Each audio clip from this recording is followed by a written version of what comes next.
People suck. It's harsh, but it's true. They lie and cheat and steal and are motivated by silly, ridiculous things. It's true, people suck.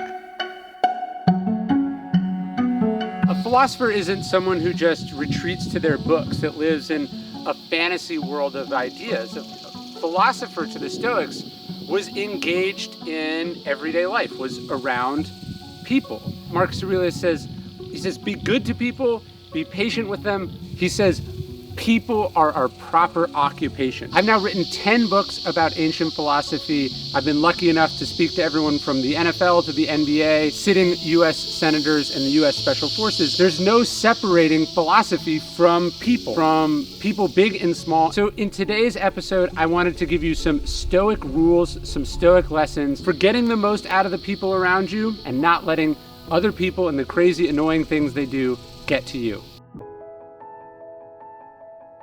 It's strange, we not only care about other people's opinions, we care about the opinions of people in the future who we will never meet. Marcus Aurelius says, people who long for posthumous fame, they forget not only are they not going to be around to enjoy it, but the people in the future will be just as dumb and silly and ridiculous and obsessed with fads and valuing the wrong things as people right now.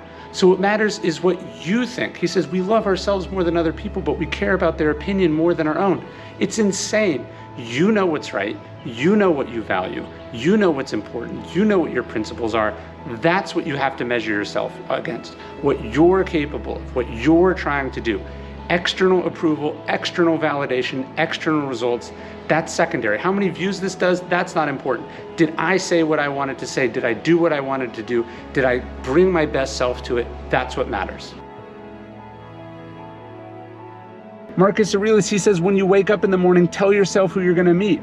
The cunning and the deceitful and the frivolous and the jealous and the ridiculous. He says, you're going to meet them, but you can't let them implicate you in their ugliness. He says, you have to figure out how to be honest and true to yourself and to them, even though that's the furthest thing from what they're capable of doing. He says, the most important thing is to be good in a world where there are so many bad people. When someone hurts you or says something rude or screws something up or does something bad, the question to ask, Marcus Aurelius says, is when have I done that? When have I acted like that? Because you probably have, right? We all do things. What do you think about that? And why did you do it? Most of the time it was because you didn't know. Most of the time you were trying your best. And even when it was a real mistake, something you know you shouldn't have done, the reality is you understand that doesn't make you a bad person. And so when people hurt us, when people screw us over, when people mess up, we have to remember that they are like us. To grab the other handle, as Epictetus says, that we're not going to take it personally, we're not going to blame them, we're not going to write them off, we're going to give them empathy, the same empathy that we regularly give ourselves. People suck. It's harsh, but it's true. Marcus Aurelius opens meditations with musing on how much people suck, how they lie and cheat and steal and are motivated by silly, ridiculous things. It's true, people suck. But he also says in meditations, look, the only thing that's not worthless in this life is to do what's right, is to be good. And then he says to be patient with those who aren't. That's what we're doing. People do suck. People are problematic. People do present countless obstacles to us. And yet that is an opportunity to practice Stoicism, to practice self-discipline, to practice fairness, even in the face of unfairness. So a Stoic takes reality as it is unflinchingly, and it doesn't change what they believe their obligation is in this world. Happy is he who makes others better. I think that's what a Stoic is also. Not just a role model, but an inspiration, someone who makes others better by the example that they set, by the work that they do, by the good they do for their community. That's what Stoicism is about. Epictetus says, don't talk about your philosophy, embody it. You make others better by being your best self, but this is the benefit, you also make yourself happy because you see the good that you're doing in the world, in the people around you. And this is why the Stoics are working so hard all the time. Cicero jokes about Cato that Cato lived as if he was inside Plato's Republic rather than living in the dregs of Romulus. Meaning that Cato lived as if he was in a perfect world, as if everyone was good, as if being good was the only thing that mattered. He didn't care that the people around him were corrupt. He didn't care that nobody else had any hope. He didn't care that things were bad or falling to pieces. What he cared about was what was right, and that he ignored what was going on outside. And so when we look at all the things that are happening in the world, all the things that can make us give up hope, all the things that can break our hearts, all the things that can make us despair, all the things that can tempt us, we do what a Stoic does, which is that we tune them out. We focus on what's right. As Marcus Aurelius said, just that you do the right thing, the rest doesn't matter. And that includes what other people are doing, what prevailing opinion is. All the other stuff is irrelevant. Just do the right thing. Ignore what's happening outside. You might think that the Stoics are kind of these unfeeling people, and I get that, but it's actually not true at all. Seneca says, if you want love in your life, he says, then love.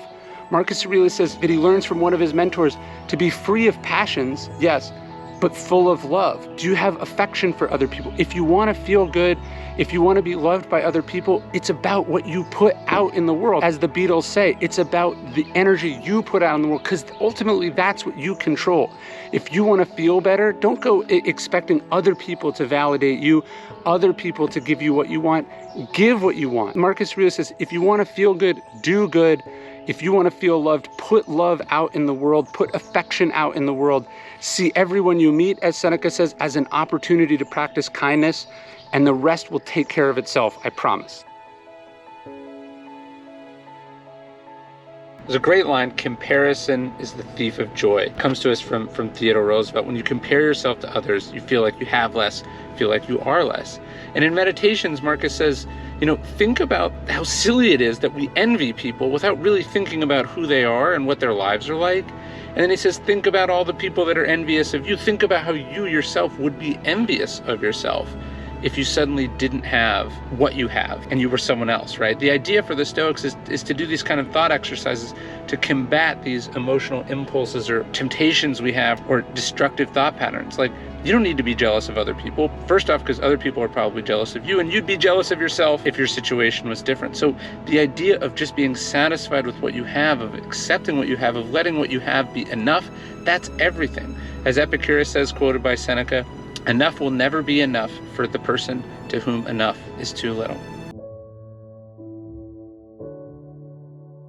My friend emailed me on a Friday. I saw it. I told myself I was going to respond on Monday. And by Sunday, he was gone. He'd fallen dead of a heart attack. This is why the Stoics practice memento mori. Life is short. You can go at any moment. But also they said, the people who are precious to you, you do not possess them. You can't take them for granted. You can't assume they're going to be here forever. You can't assume you're always going to have them. You don't have them now. They're here on loan. They are here under shaky status at best. So you can't take people for granted. You can't take time for granted. You can't go to bed angry, as they say. You can't hold on to grudges. Be with them now while you can. Forgive them now while you can. Appreciate them now while you can. Enjoy them now while you can. That's the only thing we can do. Memento mori, you could leave life right now. They could leave life right now. Let that determine what you do and say and think, particularly with the people who matter most to you. Thanks for watching. Every day I send out a philosophy-inspired email, ancient wisdom for your actual life. You can sign up totally for free at dailystoic.com/email.